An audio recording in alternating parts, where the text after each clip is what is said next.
Our first fraction problem starts as 9/20 plus 7/20. Since the common denominator is already found, we can just combine the tops.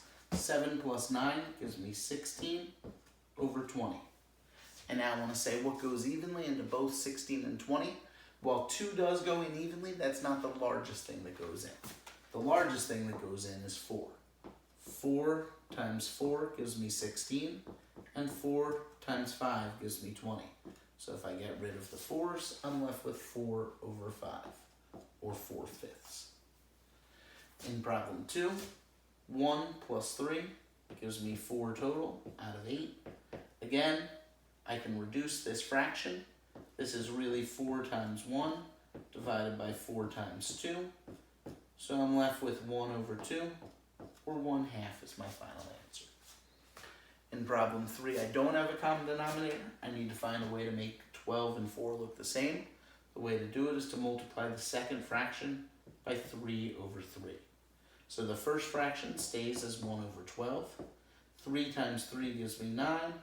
4 times 3 gives me 12. So multiplying this by 3 over 3 didn't really change it. It still has the same value. The difference is I can now combine because they have the same bottom. If I combine, 1 plus 9 gives me 10 divided by 12. In this case, 2 goes into both top and bottom. The top is really 2 times 5. The bottom is really 2 times 6. So when I get rid of those 2's, my final answer is 5 divided by 6. In problem 4, to find the common denominator, I need to multiply 1/7 by 2 over 2. That's going to make it 2 over 14 plus 3 over 14. When I combine the tops, I get 5 over the common denominator of 14. In this case, there is no common factor that goes into both 5 and 14, so I leave it as 5/14. In problem 5, to get them to look the same, I need to multiply the second fraction by 2 over 2. The first one can stay as 5/16. I'm now going to be subtracting 1 times 2 gives me 2, over 8 times 2 gives me 16. When I do the operation, 5 minus 2, I'm left with 3 over that common denominator of 16. Again, I look to see if anything goes evenly into both 3 and 16. It does not. So I can leave my final answer as 3/16. In problem number 6, I need to multiply the first fraction by 5 over 5. 5 times 1 gives me 5, over 5 times 5, 25. I can then subtract from that 1 over 25. 5 minus 1 gives me 4 over the common denominator of 25. Nothing goes evenly into both 4 and 25, so I'm left with my final answer, 4/25. In problem 7, I'm doing multiplication, so I can just do top times top, bottom times bottom. 7 times 1 gives me 7.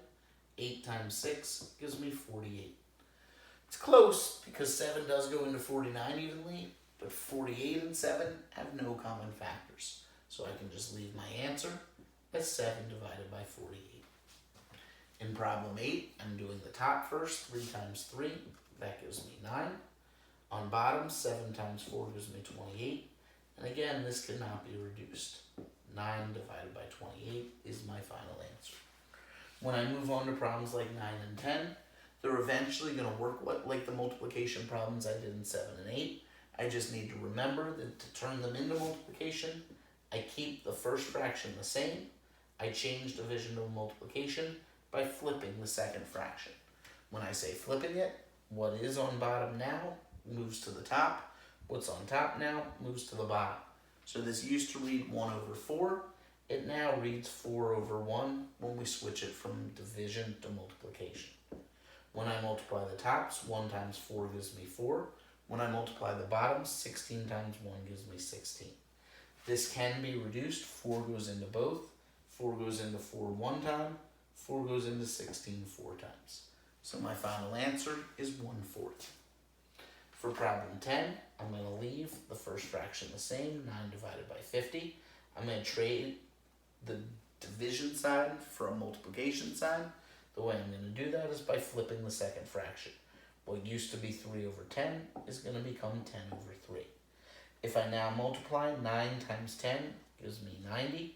3 times 50 gives me 150. Hopefully we can see that 10 goes into both, basically because they both got that 0 at the end. This is like 9 times 10, this is like 15 times 10. So I can just knock that 0 off to get 9 out of 15. Even still, there's something that goes in evenly. 3 goes into 9 3 times, 3 goes into 15 5 times. So I end up with a final answer of 3/5.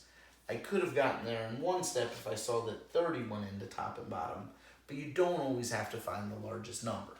You just need to realize that when you get to a step like this, is this fully reduced? No, it's not. I see something else that goes in, and you need to keep going until you get the fully reduced fraction.